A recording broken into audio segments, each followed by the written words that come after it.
Hey, shalom, shalom from your Dutch Uncle John, here to tell you what it is in the book of Job. You know, Job has kind of a unique characteristic of a complete work devoted to this one question: why do good people suffer? This is a most difficult question, and it's a stumbling block for a lot of people having faith in God. So we want to delve into this difficult question, and Job kind of helps answer it. So suffering, we can look at it as there is suffering for sure, and there is God. So we have to ask, God, is he all-powerful or not all-powerful? That's the two options. And is God good or is God not good? Well, let's look at all four possibilities. Let's start down here. He's not all-powerful and he's not good, which means God can't stop suffering and he doesn't want to stop it. He's not good. So that is one option. I don't like that option so much. Okay, how about this one's even worse. He's all-powerful, he can do anything, but he's not good. In that case, God could stop suffering if he wanted to, but he doesn't because he's not good. That would be a horrible God. Let's get rid of that one. Oh, and if you look at Deuteronomy 32:4, it says, "He is the rock, his work is perfect, for all his ways are justice, a God of truth, and without injustice. Righteous and upright is he." So God is good. So we can eliminate those bottom two. Whew. Okay. So if God is good, let's look at the possibilities. One, he's not all-powerful. So he's good. He wants to stop suffering, but he's not all-powerful when he can't. Well, we know that can't be true because of Genesis 18:14. It says, God says, "Is anything too difficult for Yahweh? At the appointed time I will return to you at this same time next year, and Sarah will have a son." In Jeremiah 32:27, "Behold, I am Yahweh, the God of all flesh. Is there anything too hard for me?" Isaiah 14:27, "For the Lord of armies has planned, and who can frustrate it? And as for his stretched out hand, who can turn it back?" And the New Testament even confirms it in Luke 1:37, "For with God nothing is impossible." So we know God is all-powerful, omnipotent, so that second option is not possible. So it leaves us with that God is good, he wants to stop suffering, and he's all-powerful, and he can stop suffering, but the question is, why doesn't he? And this question, you have an answer to it. We all have answers to this. This is called a theodicy. Your theodicy is your reasoning, logical reasoning as to why there is suffering on the planet. However you want to explain it is your theodicy. Got it? Okay. Because we now know God is good and he is all-powerful or almighty. Almighty, Shaddai, one of his titles, Shaddai. Okay, so let's look at Ezekiel 14:12 through 14. Then the word of the Lord came to me saying, "Son of man, if a country sins against me by being unfaithful, and I stretch out my hand against it and destroy its bread supply and send famine against it and eliminate from it both human and animal life, even though these three men, Noah, Daniel, and Job, were in its midst, by their own righteousness they could only save themselves, declares the Lord God." So here's another reference to Job, that he's obviously a righteous man, right? And that his righteousness, no matter how righteous he was, he could not save his community or his nation or his people. He could only save himself. Same with Noah and Daniel. That would be a nice that would be a nice list to have your name added to. Noah, Daniel, and Job. God considers them righteous. Wow. Cool. Another thing we always hear about Job is the patience of Job. And do you happen to know in the Bible where that's even mentioned? Surprisingly, it's in the New Testament, in James chapter 5, verse 11. Behold, we count them happy which endure. You have heard of the patience of Job and have seen the end of the Lord, that the Lord is very pitiful and of tender mercy. So the patience of Job is not found in the book of Job, it's found in the New Testament. Speaking of the book of Job, it is in the Old Testament, in what the Jews call the Tanakh. The Tanakh is the entire Old Testament, but it's broken into 3 parts. There are the first 5 books, which are the Torah. Then there's the Nevi'im, which are all the prophets. Nevi is prophet, Nevi'im, prophets. And then there's the Ketuvim, which are the writings. And 3 of these books in the writings, Psalms, Proverbs, and Job, are in a little class of their own called the Books of Truth, Sefri Emet. Now, why are they called this? Well, if you look at their names, Job, Proverbs, and Psalms in Hebrew become Iyub, Mishli is Proverbs, and Tehillim is Psalms. Job begins with an Aleph, Mishli begins with Mem, Tehillim begins with Tav, and Aleph, Mem, Tav is the word truth. So these 3 have their own little category, the books of truth. Okay, when did Job live? Well, this is up for debate, and nobody knows for sure. Some say it was during the Exodus and the time of the spies, or in the days of the judges. There are those who believe during the time of Ahasuerus, which is kind of Esther's time, which is very late, the time of Jacob. Some believe that the whole story is just like an allegory, okay, that he never really existed, and it's just a story to teach us about how God deals with suffering. I do not believe that. He's not every man. Remember, we had to read that in high school. He's not every man. There's a good chance he's not Jewish. That's pretty understandable. Because he's probably before or during the call of Abraham. That's when I kind of think he is, around Abraham's time or Isaac.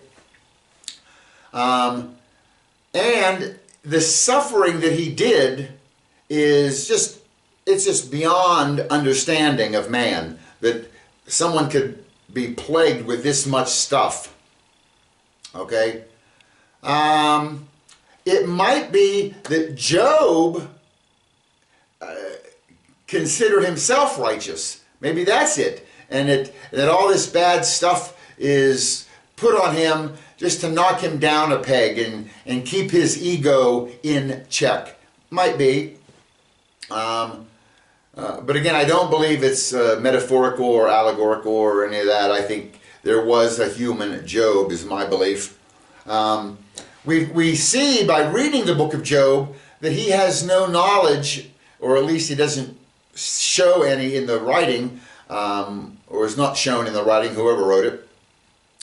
He has no knowledge of Moses or the Exodus or the covenant at Sinai. None of that is ever referenced. But Job does know Yud-Heh-Vav-Heh, Yahweh, God of Abraham, Isaac, and Jacob. I think just by Job's age, which we will show how he got this, he was 210 when he died. Notice he's not before Noah, right? He's definitely after Noah, the flood. Back then they were all living to 800 and 900 years. Job doesn't fit into that age range. And then after Moses, the years dropped considerably. So he's not after Moses. He's more likely to be in this, again, as I said, Abraham, Isaac period where they lived to be 180, 175, things like that. The book of Job, it begins with a prologue of 2 chapters. Then Job gives a speech. Then he has 3 friends show up, and they all speak to him 3 times, and he answers them 3 times. On the last round, one of his friends does not speak. Then a complete stranger, a 4th guy, shows up, Elihu, and he speaks for 6 chapters. And then God himself speaks in 4 chapters. And then we have an epilogue. The prologue and the epilogue are Hebrew prose, and all the other stuff in the middle is poetry and Hebrew poetry. So don't be looking for iambic pentameter and rhymes. So let's get started in Job chapter 1, verse 1. There was a man in the land of Uz whose name was Job, and that man was blameless and upright, and one who feared God and shunned evil. And 7 sons and 3 daughters were born to him. Also, his possessions were 7,000 sheep, 3,000 camels, 500 yoke of oxen, 500 female donkeys, and a very large household, so that this man was the greatest of all the people of the East. Okay, he's from the land of Uz. Now, we see this, first of all, back in Genesis 10, whenever it gives the genealogy of Noah. He had 3 sons, right? Shem, Ham, and Japheth. Here we have all their kids listed. And you'll notice that Shem had a son named Aram, and Aram had a son named Uz. So, he's from the land of Uz, where wherever Noah's grandson went, Uz, that's that area, okay? And we will see that's going to be down in like Saudi Arabia, past the Dead Sea, between the Dead Sea and south of there, okay? That would be Uz, the land of Edom, getting down in that area, okay? And the name Uz is spelled Ayin Tsadi. And Ayin can take on the sound, and the Tsadi is not a Z, it's a Tsa, like in Sar. So the actual name of this place is Utz, okay, in the Hebrew. And this word, we see this, if you're from America, one of the big brands we have is Utz pretzels. But that would be the same spelling, Utz. All right. Oh, you better. Okay. Today we've got Lubimi cherry. This is my second favorite. Delish. Okay. That word Utz, by the way, it comes from etzah, which means counsel or advice. Okay, that's from the root there, you can see etzah. And we see that in Isaiah 9:6. Remember this verse? You see it on the Christmas card. For unto us a child is born, unto us a son is given, and the government will be upon his shoulders. And his name will be called Wonderful, Counselor, Mighty God, Everlasting Father, Prince of Peace. Let me read that last part there. Vayikra, and he will be called Shemu, his name, Pele, Wonderful, Yoetz, Counselor. You can see the Ayin Sadi in there. And then El Gibor, God, Mighty God, Abiad, everlasting Father, and Shar Shalom, the Prince of Peace. So you see that word counselor in there. By the way, he's not a wonderful counselor. Well, he is a wonderful counselor, but those are two different things. His name will be called Wonderful and Counselor, and these other ones. Lamentations gives us an idea here in 4:21, says where Uz is. So rejoice and be glad, O daughter of Edom, you who dwell in the land of Uz. Yet the cup will pass to you as well. You will get drunk and expose yourself. So it's letting us know that Uz, or Uz, is down in the Edom area, okay? Because Edom dwells there. So back to the prologue. There was a man in the land of Uz whose name was Job. In Hebrew, it's not Job. There's no J. It's Eov, okay? Which is very similar in Arabic, Ayub. I have a good friend in Bangladesh, Ayub. But that's the Arabic version. Here it is in the Greek, and Eub. And notice in English, which God doesn't hide stuff in the English, but this is a cool little thing. The name Job is J-O-B. J is a tall letter, O is a small letter, B is a tall letter. And that kind of parallels Job's life. He's riding high, he sinks down to the lowest, and then he comes back up at the end. Ooh, I hate to give away the end, but he's coming back in the end. Very nice. Now, some people think that this Job guy is the son of Issachar, which would be the grandson of Jacob, great-great-grandson of Abraham. And here's why they think that. In Genesis 46:13, it says, and the sons of Issachar were Tola and Puvah and Job and Shimron. Well, there you see, there's a Job, and so that must be him, right? Well, it could be a common name.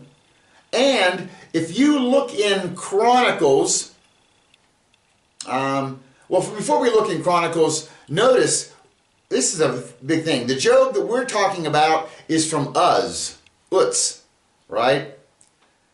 Issachar's son, Job, was not from Uz. He was from Canaan, and he went to Egypt when all the brothers went to Egypt to see Joseph, and they lived in Egypt, and then they multiplied in Egypt, and then they were enslaved in Egypt, and then they all left during the Passover there, when the Exodus, right? So there was no time when Issachar or his kids were ever in Edom. They did go home at one point to bury Jacob, but then they came back. They didn't sidetrack down to Edom, to Uz. So I don't see that these two Jobs are the same, okay? Also, in 1 Chronicles 7, where they're also giving the genealogies, in 7:1 it says, and the sons of Issachar were Tola and Puah, Yashub, and Shimron, 4 in all. Let's compare Genesis 46:13 with 1 Chronicles 7:1. I have and then I have sons, and then Issachar, Tola, and Puah.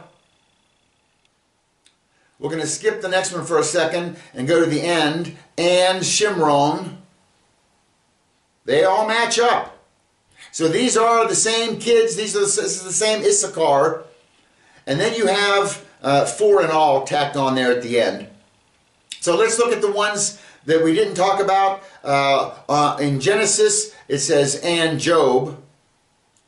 And in Chronicles, it says, no and, it just says Yashub. Okay, well, those names are different.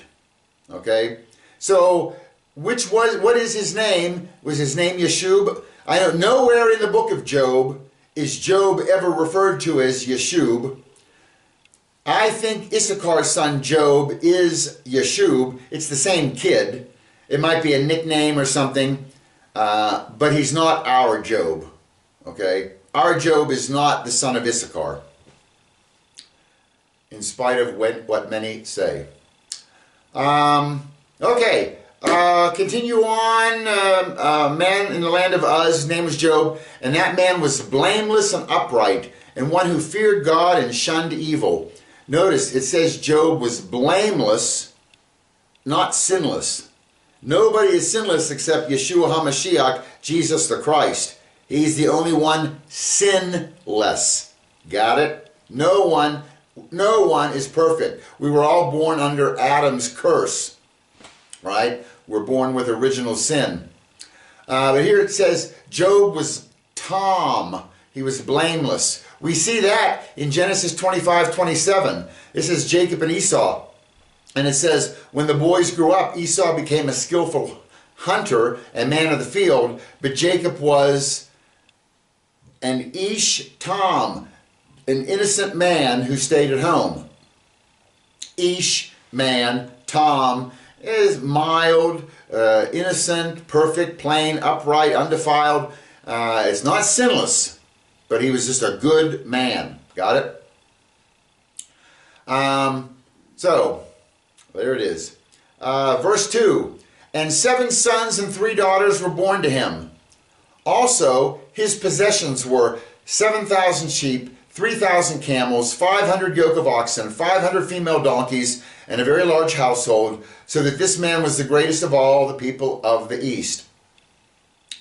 Notice when it said he had 500 yoke of oxen, a yoke is that wooden thing that goes over 2 oxen, and they're used to plow a field. So if he has 500 yoke of oxen, he has 1,000 oxen, because you put 2 per yoke. Verse 4, and his sons would go and feast in their houses, each on his appointed day, and would send and invite their 3 sisters to eat and drink with them. So it was, when the days of fasting had run their course, that Job would send and sanctify them, and he would rise early in the morning and offer burnt offerings according to the number of them all. For Job said, it may be that my sons have sinned and cursed God in their hearts.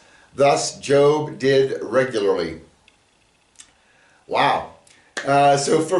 Because he was afraid that his children may have become arrogant and denied God, he regularly offered offerings on their behalf. And these are burnt offerings, olah. Okay? Of all the temple sacrifices, and there are different kinds, the olah was specifically used to atone for untoward thoughts.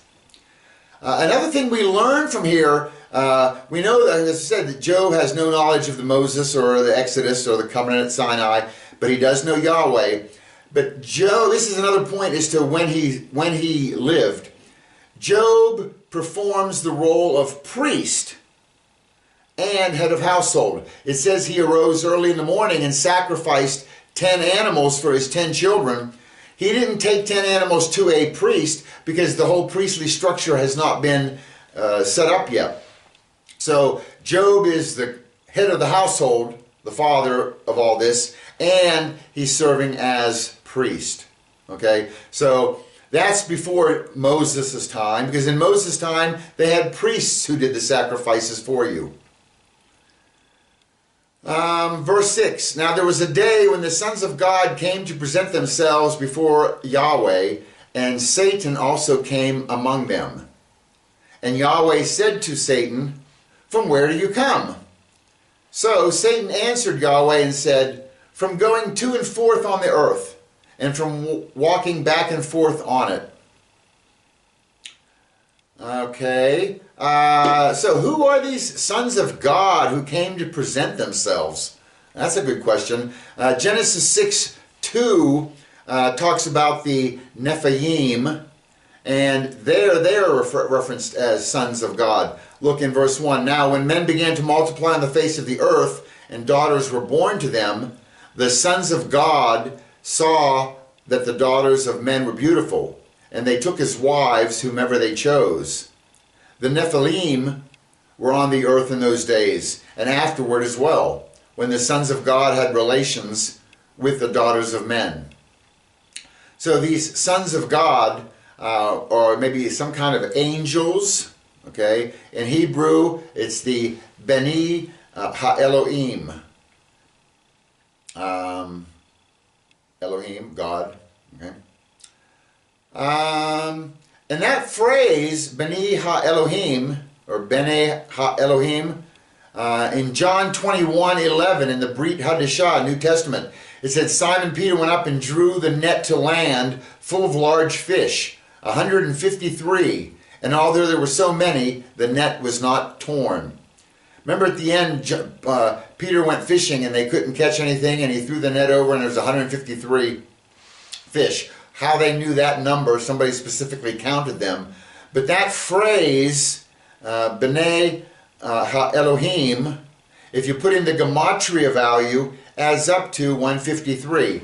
A nice tie-in. I don't know what the tie-in is, but it does add up to that. And Peter is fishing, and remember, Peter became fishers of men. Maybe he's fishing for sons of God. I don't know. And we are introduced here to Satan, Hasatan. The H in front is the, and then Satan. And Hasatan means the accuser. Okay? And it said, when God asked, where have you been? He said, from going to and fro on the earth and from walking back and forth on it. Well, that confirms New Testament 1 Peter 5:8. Be sober, be vigilant, because your adversary, the devil, walks about like a roaring lion, seeking whom he may devour. So it shows here in the New Testament, Satan's going back and forth looking for whomever he may devour.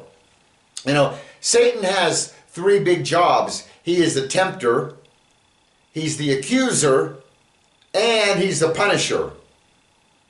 You know, he's the one who dangles the beautiful thing in front of us that makes us want to sin, right? He's the tempter, the Yetzer Ra of man's evil inclination.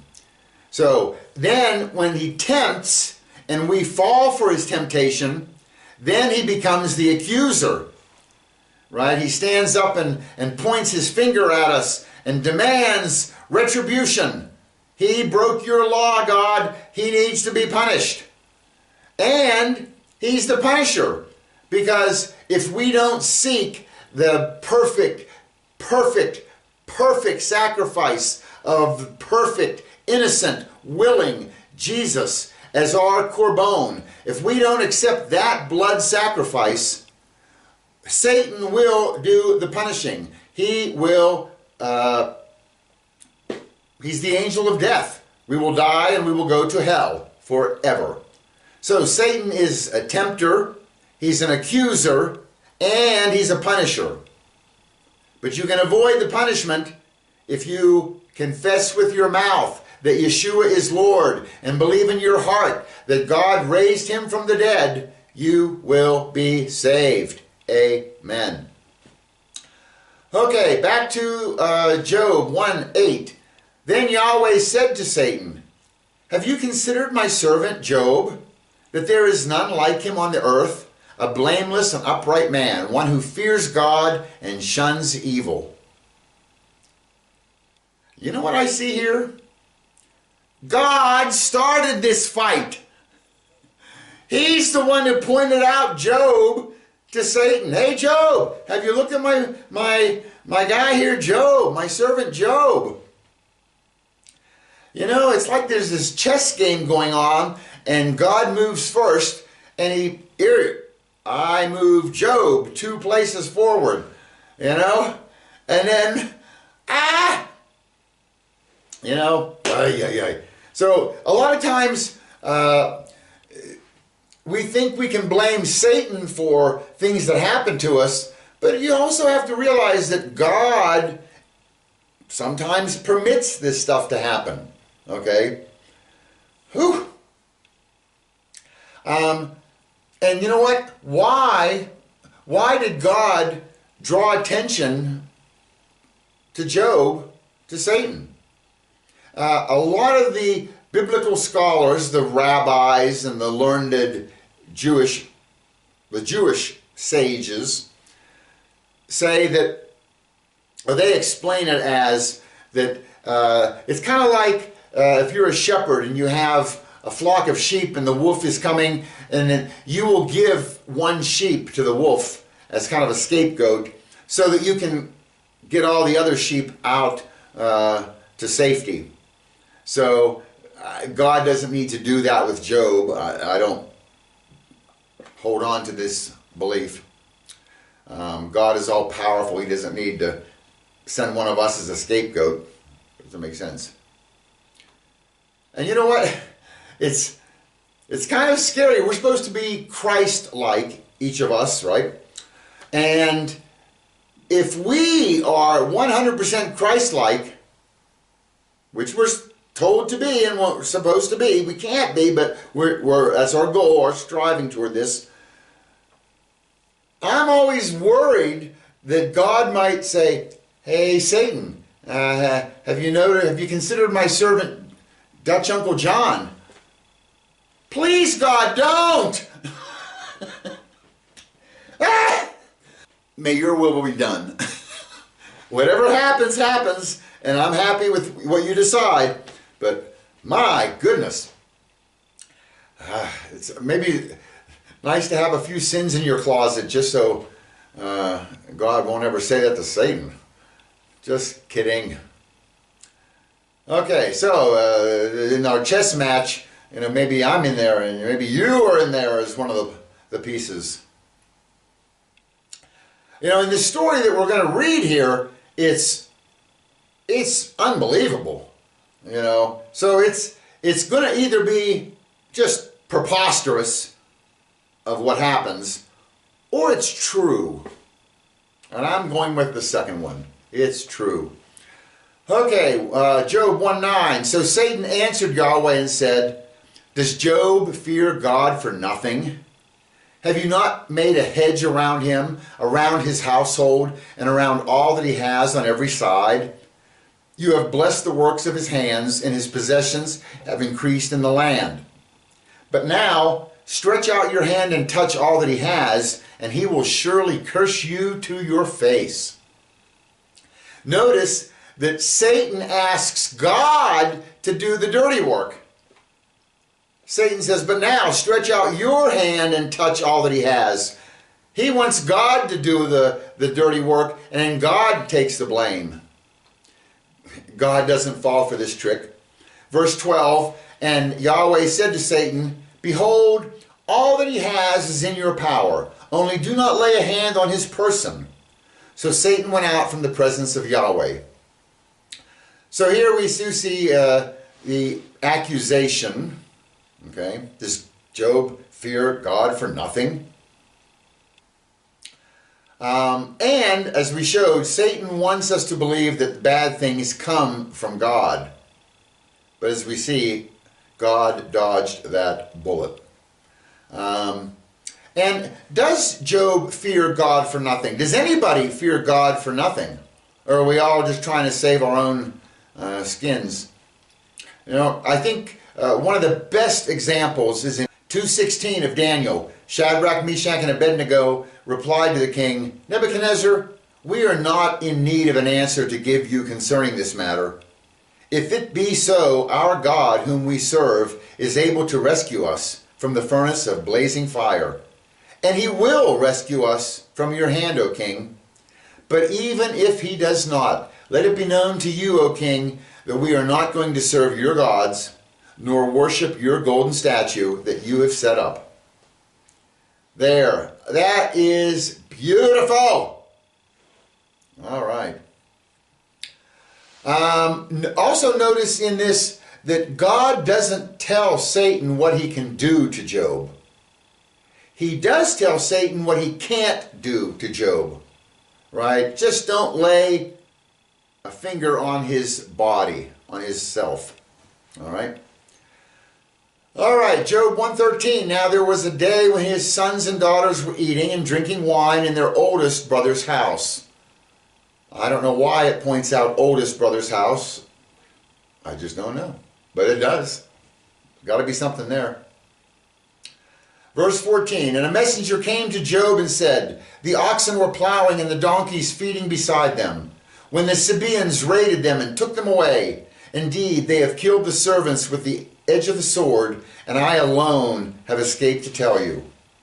And while he was still speaking, yet another also came and said, the fire of God fell from heaven and burned up the sheep and the servants and consumed them, and I alone have escaped to tell you.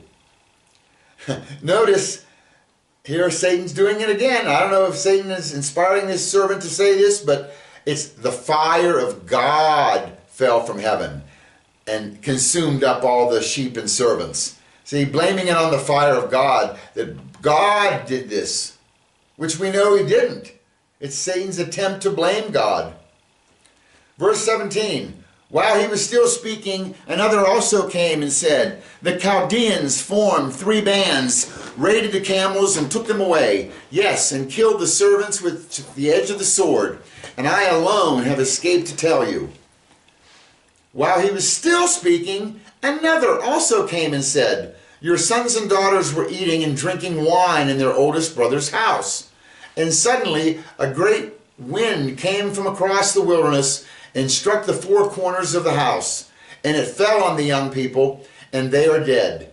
And I alone have escaped to tell you. Then Job arose, tore his robe, and shaved his head. And he fell to the ground and worshipped. And he said, naked I came from my mother's womb, and naked shall I return there.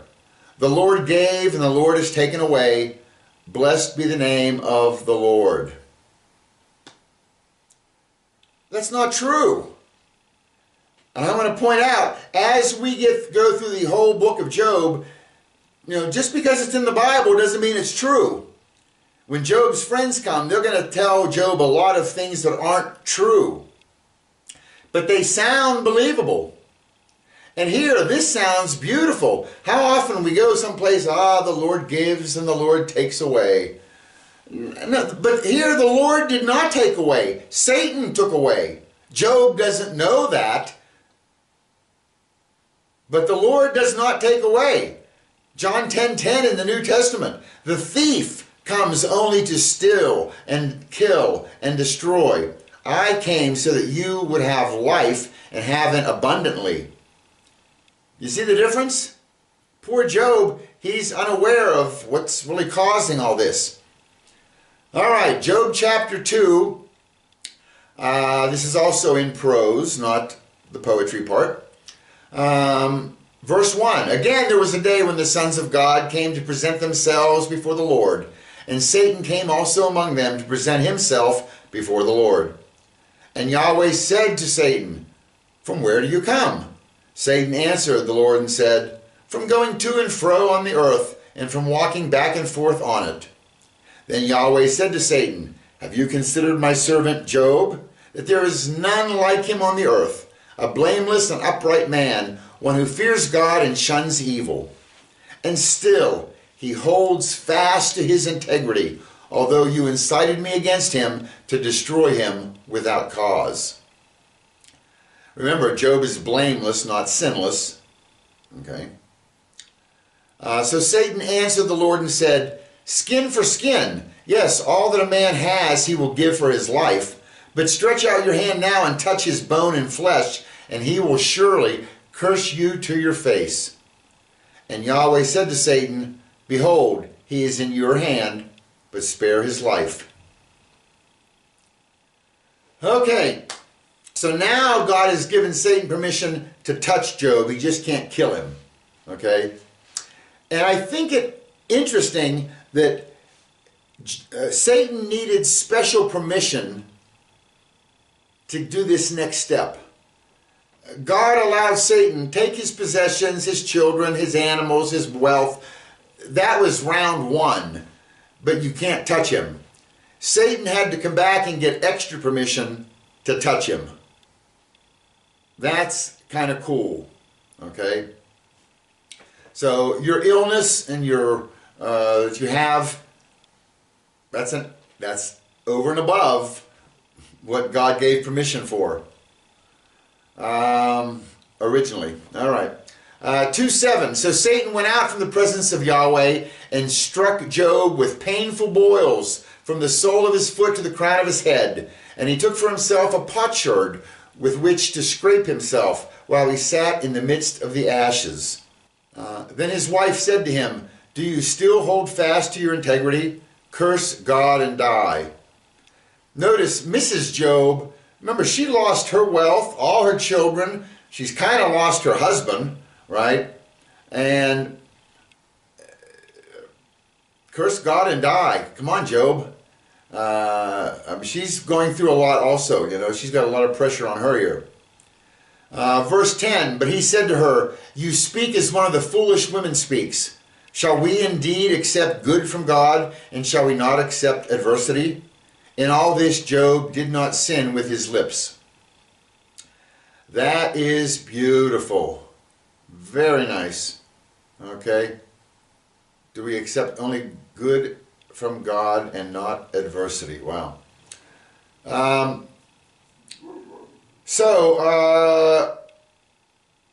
God and Job did not sin with his lips. He may have sinned with his heart, we don't know that, but not with his lips. Okay? 2:11 of Job. Now, when Job's three friends heard of all this adversity that had come upon him, each one came from his own place. Eliphaz the Temanite, Bildad the Shuhite, and Zophar the Naamathite. For they had made an appointment together to come and mourn with him and to comfort him. And when they raised their eyes from afar, they did not recognize him. They lifted their voices and wept, and each one tore his robe and sprinkled dust on his head toward heaven. So they sat down with him on the ground 7 days and 7 nights, and no one spoke a word to him, for they saw that his grief was very great. You know, it's kind of cool. These guys came from afar. I don't know how they communicated that, hey, our friend Job's in trouble, let's all meet. But they did. And notice they sat with him 7 days and 7 nights, and they didn't speak a word. You ever go to a funeral and, you know, it's, what do you say? My deepest condolences. Oh, I'm so sorry. The rabbis learn important laws of conduct from Job's friends. When you come to comfort someone who's mourning, you don't need to say anything. Just you being there is the nice thing. Let them speak first. Very, very nice rule to learn. By the way, this you come and mourn for 7 days. In Hebrew, that's a thing that they do. It's called sitting shivas, where you sit and mourn for 7 days someone who has passed. Okay. And you know, I would think they say that the death of a child is the worst thing that can ever happen. But that wasn't the worst thing that happened, or it wasn't in the right order. It was, he lost his children first, and then he got an illness. You know, most parents would, I'd rather have an illness than my children, something happening to them. These boils were so bad. You know, one time when I was a kid, I had chicken pox, and I went out and picked blackberries and got poison ivy on top of it. I'm telling you, you know, I understand taking a potsherd and just scraping, you know, or running a hot shower, and when you can't stand the heat anymore, it feels so good, and then you put it hotter. I get it. Okay, So, Job, this is pretty bad stuff. He lost everything. Now he's covered in boils, sitting in ashes, wearing sackcloth. And how do you explain this how do you explain this without knowing this dialogue that went on between God and Satan? You know, is it God's way of prompting Job to repent on something? You know, that's what normally you would think. Or is it a warning of, hey, be careful, it could get worse. I don't know how it could get worse with Job here, you know. Or maybe it's a punishment for something he's done. That's what the three friends are going to spend chapters telling him. You must have sinned somewhere, Job. You must have sinned somewhere, Job. Job, I didn't sin. Okay. So, but Job accepts the misfortune without rebelling against God. He does not curse God to his face. In fact, he says, should we accept only good from God and not accept adversity or evil? Okay. Let's move on. Oh, by the way, we know that, yeah, I want to throw this in. It's in Ecclesiastes 7, because we talked about when you go to a funeral, what do you say? Oh, I'm so sorry. Oh, my condolences. Oh, you know what? I don't have it in front of me, but Ecclesiastes 7:1 says that it's the day of your death is better than the day you were born. Wow! So we should be going to a funeral and saying, congratulations, he made it. Oh, you know, and by the way, that's Ecclesiastes 7:1 verse applies to someone who has that perfect blood sacrifice covering their sins. Because when they die, they've gone up to heaven, right? That's, congratulations, he made it. He's moved on, you know. We don't look at it. We all celebrate births and we mourn funerals. It should be the other way around. Oh my goodness, that poor baby's born into this crazy, nutty, sinful world. What a terrible shame. We kind of got it backwards. Anyway. Okay.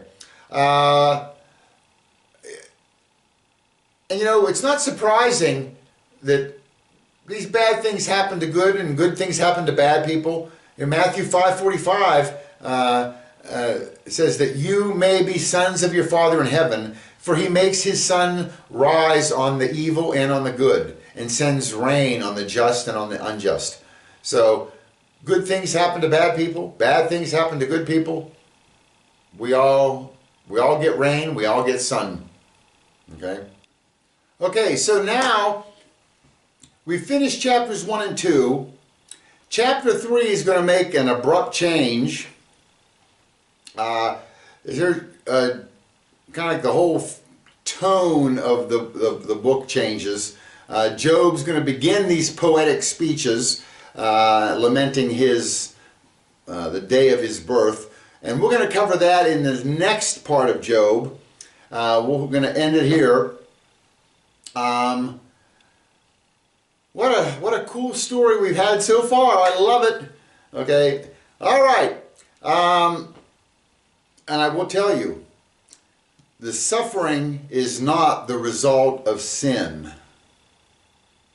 At least in this story. Okay. All right.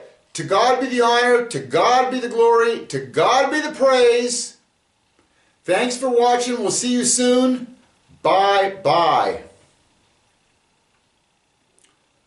Wait! We have a bonus. Okay, years ago, and it's probably 25 years ago, I told you this before, I thought I would rewrite the Bible in poetry.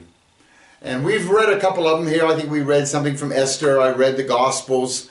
I've written those in Higgledy-Piggledies.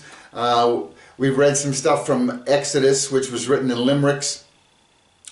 The book of Job I wrote in Shakespearean sonnets.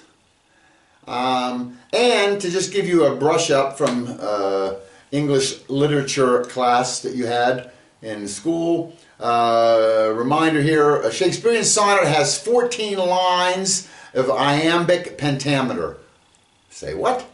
Okay, iambic pentameter is the meter at which the verse flows. And it has the form I am, I am, I am, I am, I am. So it has to have that beat to it. Okay, it actually is da dum, da dum, da dum, da dum, da dum. You know what? It's a heartbeat. Okay, this is why maybe so many people enjoy iambic pentameter. It kind of mimics, parallels life, your heart. Okay, there's iambic pentameter. Pent is 5, so there's 5 of these. Da dum, da dum, da dum, da dum, da dum, in each line. This was first introduced by Geoffrey Chaucer back in the 14th century. Shakespeare used iambic pentameter in all his plays and sonnets. John Milton used iambic pentameter in Paradise Lost. We see, here's a quick example, you've heard it I'm sure, Romeo and Juliet, Romeo's soliloquy. But soft, what light through yonder window breaks? It is the east, and Juliet is the sun. Arise, fair sun, and kill the envious moon, who is already sick and pale with grief, that thou, her maid, art far more fair than she. So you hear that theme, that beat going through. Okay? So, we are going to apply those rules to the book of Job. And you also have to have a rhyme scheme. Okay? So the rhyme pattern, because there's 14 lines, it's going to be A, B, A, B, C, D, C, D, E, F, E, F, G, G. So you can see in the first stanza we wrote, there's 14 lines in the whole thing here. It says, a man named Job lived in the land of Uz, feared God and was deemed blameless in his sight. With camels, oxen, sheep, and mules Job was, of all the people in the east, the height. So you can see the rhyme scheme here. Uz, sight, was, height. So there's A, B, A, B. Then you'll see C, D, C, D, the whole way through E, F, E, F, G, G. Okay, so we've read the first stanza. Let's read on. Of his 10 children, daughters numbered 3, while 7 sons each took turns hosting feasts. To purify each of Job's children he would after each feast sacrifice 10 beasts.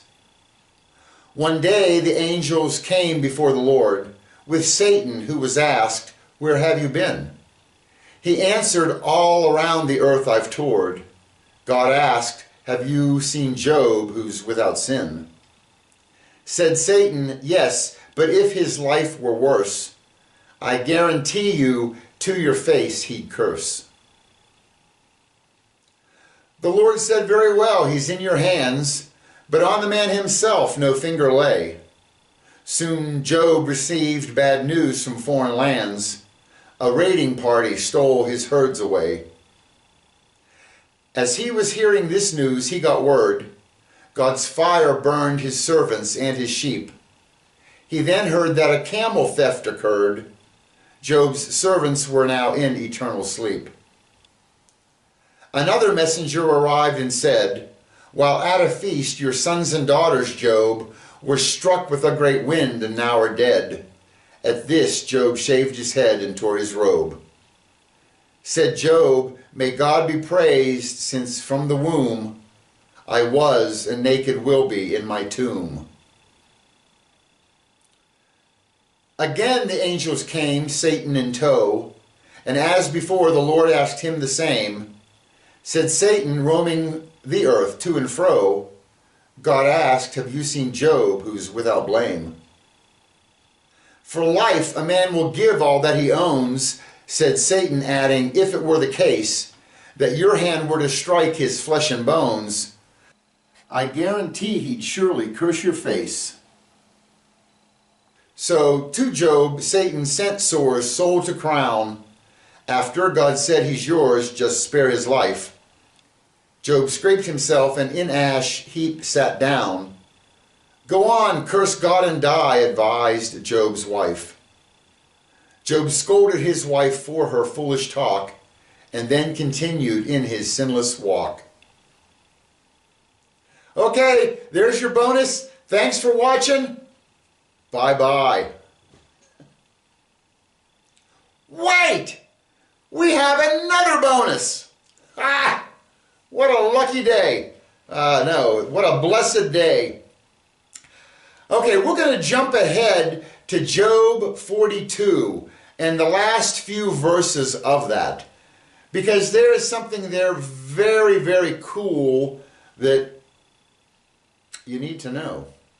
So Job 42:12, it says, Now the Lord blessed the latter days of Job more than his beginning. For he had 14,000 sheep, 6,000 camels, 1,000 yoke of oxen, and 1,000 female donkeys. He also had 7 sons and 3 daughters.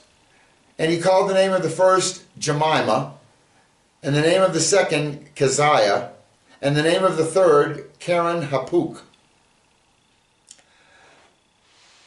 Notice, at the beginning of the story, he had 7 sons and 3 daughters.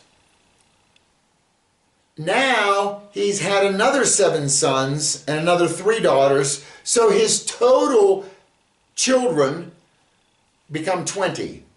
If somebody asks, Job, how many children do you have? 20. 10 are dead, but he still had 20. His sheep went from 7 to 14,000, camels from 3 to 6, ox from 1,000 to 2,000, and donkeys from 500 to 1,000. You notice something about these numbers. His then and his now numbers, the now numbers are doubled. And it reminds me of Exodus 22:7. And it says, if a man delivers to his neighbor money or articles to keep, and it is stolen out of the man's house, if the thief is found, he shall pay double. You know, all of these possessions that Job had, they were put into Satan's hand to keep. And Satan stole them all. He took them all. And the thief was found out, and he paid back double. Is that cool or what? And you know another cool thing is, I'm glad, by the way, you sat through that poem and you diehards stayed till this part. Do you notice that when Satan started taking things away from Job, he started by taking away the animals? He did not start with the kids. Why? Because it said every morning Job would wake up and he would sacrifice 10 animals for his 10 kids in case they accidentally sinned in their heart, okay, or blasphemed God in their heart. So these 10 kids, they were protected by the blood of these sacrifices that Job was doing. Satan couldn't touch the kids until he took away the animals. When Job no longer had animals to sacrifice for his kids, now his kids were open season. That's something we miss in the reading, but that's a huge parallel picture, right? That the blood protects us. Very nice. Let's go on in Job 42:15. It said, in all the land were found no women so beautiful as the daughters of Job, and their father gave them an inheritance among their brothers. After this, Job lived 140 years and saw his children and grandchildren for 4 generations. So Job died old and full of days. You know, I told you at the beginning that Job was 210 And we put him in that same category there with Abraham and Isaac in the same age range. How do we know he was 210? Nowhere in the text does it say that. But we know he was given double of everything, right? He was given 10 more kids. He was given double of all his animals. And it says, so after all of this boils and punishment, or not punishment, these trials that Job went through, it says in 16 verse, after this Job lived 140 years. So if he lived 140 years and he got double of everything, maybe he got double years. So I believe he had lived 70 years. That's where he suffered all of these trials and tribulations. And then at the end, when the thief was found out, he was given double children, double animals, and double years. He was given 140 more years. That tells me he had 70 to begin with, and now he's given double more, 140, which comes to 210. That's how we got that number. So the thief was found out. He had to pay back double. How cool is that? Thanks for watching. There's your second bonus. Better than the first. God bless. Bye-bye.